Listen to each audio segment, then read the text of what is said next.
साथ में वो अनामिका अजय मिश्रा। बात करेंगे लगातार रफ्तार पकड़ रहे कोरोना की। देश भर में पिछले 4-5 दिनों से 40,000 से ज्यादा मामले निकलकर सामने आ रहे हैं, यानी कि कोरोना ने एक बार फिर से अपना विकराल रूप दिखाना शुरू कर दिया है। ऐसे में पहले के मुकाबले और सावधान होने की बजाय लापरवाही देखी जा रही है। बात अगर झज्जर के सिविल अस्पताल की करें तो यहां कोविड नियमों की जमकर धज्जियां उड़ाई जा रही हैं।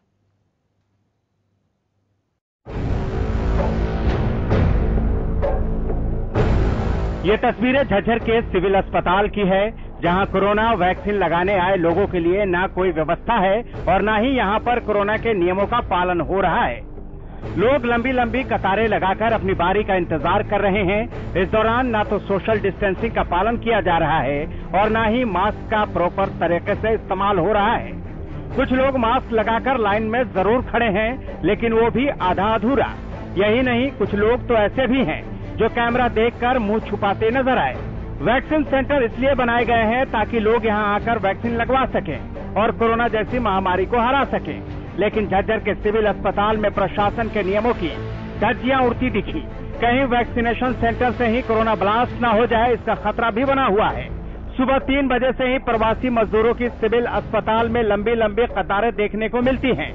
वैक्सीन लगवाने आए धीरज ने बताया कि सुबह से ही लाइन में लगकर अपनी बारी का इंतजार कर रहे हैं। धीरज ने बताया कि वो कल भी वैक्सीन लगाने के लिए आए थे, लेकिन वैक्सीन खत्म होने की वजह से उन्हें लौटना पड़ा। करीब आधा किलोमीटर लंबी लाइन लगने से वैक्सीन लगाने वालों को भारी परेशानियों का सामना करना पड़ रहा है। वैक्सीन के लिए आए हो आप? जी, वैक्सीन के लिए। क्या लगी अभी? नहीं, अभी तो लगभग 2 घंटे और लग जाएंगे नंबर आने के लिए। सुबह 7 बजे से यहाँ पे आए हुए थे, लेकिन कल भी आए हुए थे। कल वैक्सीन खत्म हो गई और आज भी आए हैं। 7 बजे से लाइन में लगे हुए हैं। लगभग 300 से 400 मीटर की लाइन यहाँ पर लंबी जा चुकी थी और अब भी आने ही लग रहे हैं। वैक्सीन का पता नहीं, आज भी लग पाएगी या नहीं। वहीं वैक्सीन लगाने आए विजेंद्र मलिक ने बताया कि सुबह से लाइन में खड़े हैं। आज छुट्टी थी, इस वजह से वैक्सीन लगाने आए थे, लेकिन भीड़ को देखते हुए उनमें डर बना हुआ है, कहीं कल की तरह आज भी बिना वैक्सीन ही उन्हें नहीं लौटना पड़े। वैक्सीन लगवाने आया था सुबह 7 बजे से यहाँ पर। वैक्सीन लग गई? नहीं, अभी तक तो नहीं लगी है। काफी लंबी लाइन में है और ये नहीं पता आज लग पाएगी या नहीं। आज छुट्टी भी तो है ना।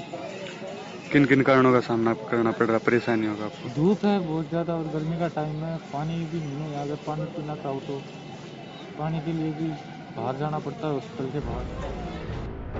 एक तरफ कोरोना के नियमों की जमकर अनदेखी हो रही है तो दूसरी तरफ कोरोना ने भी देश में रफ्तार पकड़नी शुरू कर दी है।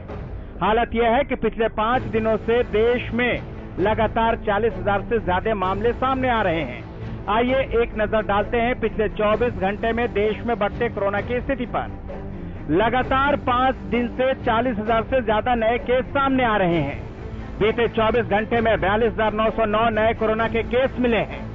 एक दिन में कोरोना से 380 मरीजों की मौत हुई है, जबकि पिछले 24 घंटे में 34,763 मरीज रिकवर हुए हैं। देश में एक दिन में 7,766 एक्टिव केस बढ़े।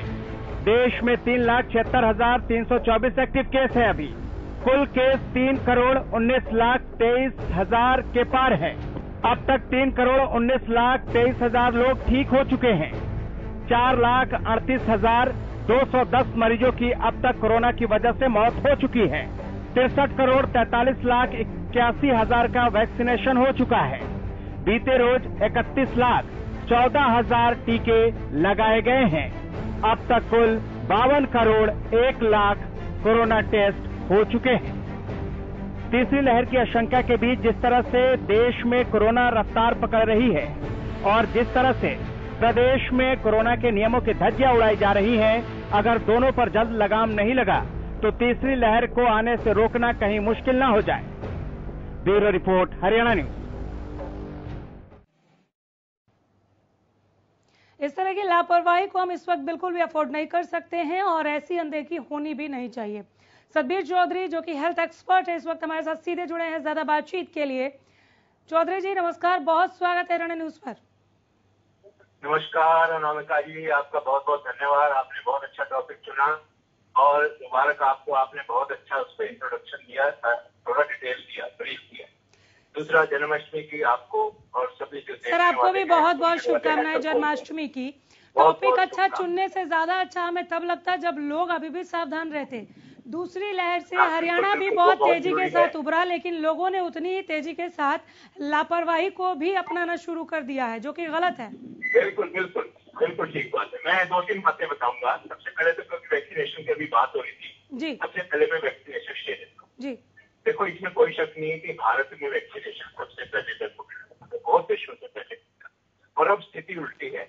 इजराइल लगभग 99% वैक्सीनेशन कर चुका है, अमेरिका 80% से ज्यादा कर चुका है, यूरोप के ज्यादातर देश 80% से ज्यादा वैक्सीनेशन पूरी कर चुके हैं, लेकिन हमारे देश में अभी भी 25% 20% वैक्सीनेशन हुई है।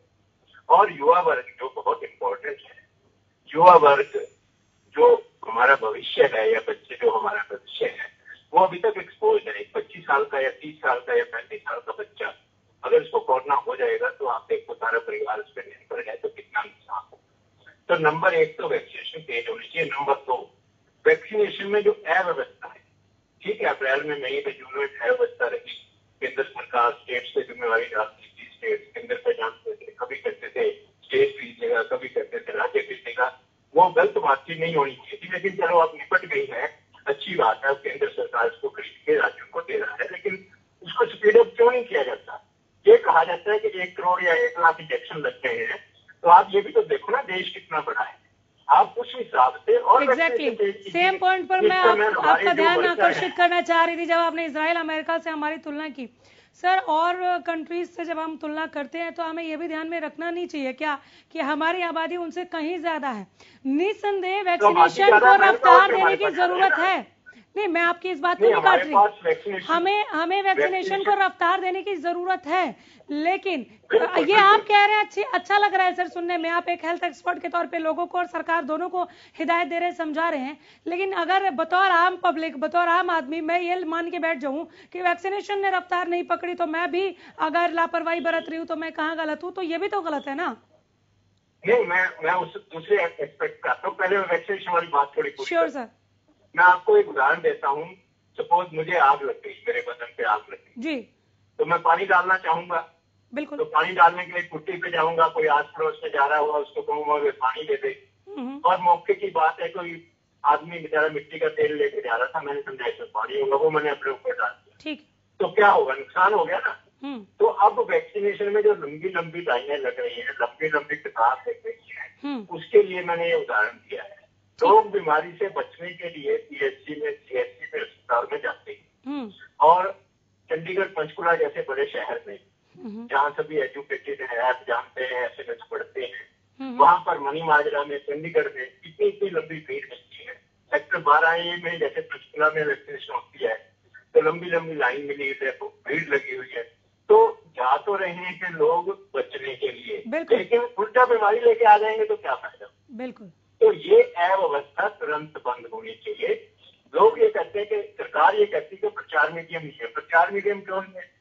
आप टीवी पे दें, रेडियो पे दें, आप बड़े बड़े होर्डिंग लगाए, आप बड़े बड़े होर्डिंग ये तो लगा देते हो फ्री वैक्सीनेशन। आप ये नहीं बता सकते कि कहाँ वैक्सीनेशन होगा, कैसे होगा, ऐप के जरिए आपने क्या करना है। वैक्सीनेशन पहले डिस्कस करके फिर मैं आगे दूसरी चीजों का। दूसरी बात एक और, वैक्सीनेशन में गरीब आदमी पिस रहा है, ग्रामीण आदमी पिस रहा है। जो एक गरीब आदमी जो 5वीं पास है या दूसरी पास है, जिसके पास स्मार्टफोन नहीं है, जिसके पास मोबाइल फोन नहीं है, जिसको पता ही नहीं कंप्यूटर क्या होता है जी, तो वो बेचारा कैसे रजिस्टर करेगा? जब वो रजिस्टर नहीं करेगा तो उसको इंजेक्शन ही नहीं लगेगा। इसका मतलब सरकार गरीब का नहीं सोच रही, अमीर का, पढ़े लिखे का, अच्छे आदमी का सोच रही है। अमीर पढ़े लिखा अच्छा आदमी तो पैसे देके भी लगवा ले। जो गरीब आदमी, जिसको नीचे से नीचे आदमी जो ज्यादा, चलिए ठीक है सर, झज्जर से मैं जरा एक बार अपडेट ले लूं, फिर मैं आपके पास थर्ड वेव और वैक्सीनेशन पर एक बार फिर लौटूंगी। मैं बहुत ही संक्षेप में टिप्पणी वैक्सीनेशन पर आपसे और लेना रह गया है, लेकिन थर्ड वेव पर भी बात करना जरूरी है। पहले अपडेट, रमाकांत जुड़े हैं झज्जर से। रमाकांत, क्या हो रहा है झज्जर में, इतनी लापरवाही? बिल्कुल, मैं आपको बता दूं कि हरियाणा न्यूज ने लगातार वहां वैक्सीनेशन सेंटरों का दौरा किया है और हर बार हमें यही खामियां मिली है कि ना तो वहां सोशल डिस्टेंसिंग का ध्यान रखा जा रहा है, ना वहाँ चेहरे पर लोगों के मास्क होता है। जैसे ही हम लोग कैमरा चलाते हैं तो हमें कैमरा चलाने से भी वो लोग मना करते हैं और साफ तौर पर वो कहते हैं कि शायद ये पुलिस की लापरवाही है। सीएमओ संजय दहिया से जब हमारी बात हुई तो उन्होंने कहा कि हम लोगों ने पुलिस की जो साझा वो मांगी है, लेकिन हमारे पास सिर्फ 1 या 2 ही हेड कांस्टेबल हैं जिससे हम लोग काम चला रहे हैं। पब्लिक है जो नहीं मान रही है, हम लगातार उन लोगों से अपील करते हैं, थोड़ी देर हम लोग काम कराते हैं। इस तरह की खाना पूर्ति कहीं ना कहीं स्वास्थ्य विभाग करता नजर आ रहा है। और जहां पर वैक्सीनेशन सेंटर है, मैं आपको बता दूं कि वहां पर फैक्ट्रियों के मजदूर लंबी लंबी लाइनों में सुबह 4 बजे 5 बजे से वो लोग खड़े होते हैं। और जब हम लोग उनसे बात करते तो उन्होंने साफ तौर पर कहा कि साहब हमने मीडिया में कुछ भी बता दिया कि ये लोग वैक्सीन नहीं लगाएंगे, हम लोग कुछ नहीं। तो बड़ी मुश्किल से हमने 2 या 3 लोगों से बात की, उन्होंने साफ तौर पर कहा कि हम लोग कल भी आए थे, यहाँ लंबी कतारों में खड़े हुए, सुबह से खड़े होते हैं और रात तक हम लोग खड़े रहते हैं। ना यहाँ पीने के पानी की व्यवस्था है, यहाँ पर जल भराव की स्थिति है। इसके अलावा मैं इन तस्वीरों में देख रही हूँ रमाकांत, जो आपने हमें भेजी है कि लंबी लंबी कतारें तो जरूर है। और क्या केवल खाना पूर्ति हो रही है कि हमने वैक्सीनेशन में आंकड़े गिन रहे हैं क्या बैठकर कि आज इतने लोगों को वैक्सीन दे दिया, पहली डोज इतनी लगा दी, दूसरी डोज इतनी लगा दी? क्योंकि किसी के चेहरे पर मास्क है, अधिकतर के चेहरे पर मास्क नहीं है, सोशल डिस्टेंसिंग को फॉलो नहीं किया जा रहा है। ये कैसा वैक्सीनेशन सेंटर है जो राम भरोसे चल रहा है?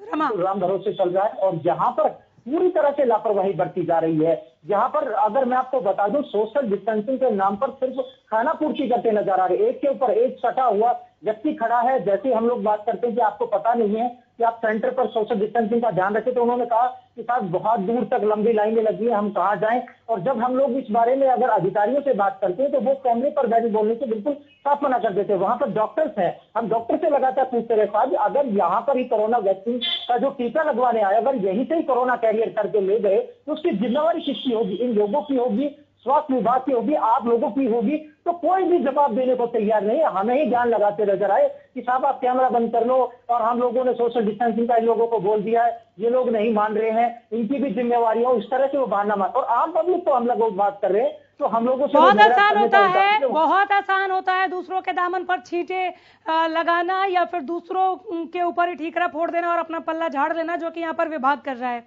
तस्वीरों को थोड़ा और ब्रीफ करें आप। सोशल डिस्टेंसिंग नहीं है, किसी को भी सोशल डिस्टेंसिंग फॉलो करने के लिए किसी तरह से कोई रोकने टोकने वाला भी वहां पर नहीं है। हालांकि लोगों को स्वतः ही संज्ञान रखना चाहिए, लेकिन लोग लापरवाही बरत रहे हैं। प्रशासन और प्रबंधन उनसे कहीं ज्यादा लापरवाह वो दिख रहा है। थोड़ा और ब्रीफ करें, क्या वैक्सीन लगने के बाद इन्हें कहीं बिठाया जा रहा है कि अगर आपको अनईजी फील होता है तो हमारे पास डॉक्टर है, या बस खाना पूर्ति हो रही है वैक्सीनेशन के नाम पर? वैक्सीन मिल भी रही है या नहीं, ये भी बताएं। जी, मैं आपको बता दूं कि यहाँ पर जैसे ही वैक्सीन लग जाती है तो इस वहां पर बैठाने की व्यवस्था की गई है। और हालांकि मरीज से पूछा भी जाता है कि आप लोग ठीक है, तो 15 से 20 मिनट ऑब्जर्वेशन में भी रखा जाता है। अगर किसी की हालत खराब होती है तो वहाँ डॉक्टर्स भी है। लेकिन दूसरी चीज है कि वहाँ पर 2-2, 3-3 दिन से लोग लगातार वैक्सीनेशन की लाइन में लगते हैं, तब जाकर उनका नंबर आ रहा है। 2-3 लोगों से हमारी बात हुई, इसके पीछे वजह क्या है? वजह क्या है? लोगों की भीड़ या वैक्सीन की कमी? दोनों चीजें हैं यहाँ पर। चीजें, चलिए अपडेट के लिए मैं दोबारा लौटूंगी रमा। थोड़ा वक्त की कमी है, नजर बनाए रखिए। और अब जब खबर को हमने इस तरह से उजागर किया है, दिखाया है कि लापरवाही किस हद तक बढ़ती जा रही है झज्जर में, तो इसका कुछ असर होता है कि नहीं जानने के लिए लौटूंगी। सतबीर चौधरी, सुना आपने क्या हालात है? बहरहाल मेरा आपसे जो बहुत अहम सवाल था वो ये कि जब हमारे पास कोवैक्सीन, कोविशील्ड और अब स्पुतनिक भी है, जब ये वैक्सीन बनाए गए, जब ये हम तक पहुंचे, तब तक हमने कोरोना और उसके कुछ ही म्यूटेंट वेरिएंट को देखा था। जो सबसे नया था वो डेल्टा था, अब डेल्टा प्लस है, थर्ड वेव माना जा रहा है। ऐसे जानकार बताते हैं कि अगर तीसरी लहर आई तो डेल्टा प्लस बहुत ज्यादा विकराल रूप धारण करके हमें परेशान करने वाला है। क्या ये वैक्सीन जो इस वक्त भारत के पास मौजूद है डेल्टा प्लस पर उतना ही कारगर है? सतबीर जी। बिल्कुल बिल्कुल, आपने ठीक की। मैं बात बताता हूँ, तीन तरीके हैं जी इस बीमारी को कंट्रोल करने के हमारे। पहली चीज तो है वैक्सीन। ये वैक्सीन बेचारा कितना अपना एफर्ट कर रहा है बचने के लिए। पहली बात है वायरस, कोई भी बैक्टीरिया है, चाहे मक्खी मच्छर है, कोई भी जानवर है, वो कोशिश करता है कि मैं बचूं, मैं सर्वाइवल के लिए वो म्यूटेशन भी करेगा, अपना बचाव भी करेगा। ये हो गया एक फैक्टर जी। वो आगे भी म्यूटेशन करेगा, लेकिन होता क्या है, चोर सिपाही के खेल में क्या होता है, चोर नई चीज इजाद करता है तो पुलिस उसको पकड़ने के तरीके ढूंढती है। तो पहली बात तो ये होगी। दूसरी बात है इसमें लोग, होस्ट जिसको बीमारी हो रही है, होस्ट लापरवाह हो गया। आपने अच्छी तरह बताया, सबको पता है। देखो पहली वेव के टाइम लोगों को पता नहीं था, लोगों को क्लियर नहीं था घर में क्यों मत रहना है, बिल्कुल बिल्कुल, क्या प्रॉब्लम है, मास्क क्यों पहनना है, सबको पता नहीं था। अब सबको पता है मास्क अच्छी तरह कैसे पहनते हैं, रोज उसको बदलना है, हर आधे घंटे बाद 1 घंटे बाद हाथ धोना है, गैर जरूरी घर से बाहर नहीं निकलना, गैर जरूरी समारोह नहीं करने, समारोह बंद कमरे में नहीं करने, अगर जरूरी है तो आप उसको खुले में करें। लेकिन लोगों की तो छोड़ो, अफसर रोज मीटिंगें कर रहे हैं, गैर जरूरी मीटिंगें। मेरा ये पहले भी सुझाव था, सरकार को भी सुझाव है कि आप ये देखो डीसी ने, चीफ सेक्रेटरी ने किसी भी लेवल पे जो मीटिंग जिसकी जरूरत नहीं थी, जो अब मैं आपसे बात कर रहा हूँ, ऑनलाइन बात कर रहा हूँ, स्टूडियो में तो नहीं आ रहा हो सकता है, तो इसी प्रकार क्यों ना अफसर मीटिंगें ऑनलाइन करें, वेब से करें या स्काइप से करें या जूम से करें, क्यों बेकार में बिल्कुल। इस तरह के सुझावों के लिए बहुत ज्यादा जरूरी हो जाता है कि कोरोना जैसे भयानक टॉपिक पर हम आप जैसे हेल्थ एक्सपर्ट को जोड़े और आपका ये मार्गदर्शन हमारे दर्शकों तक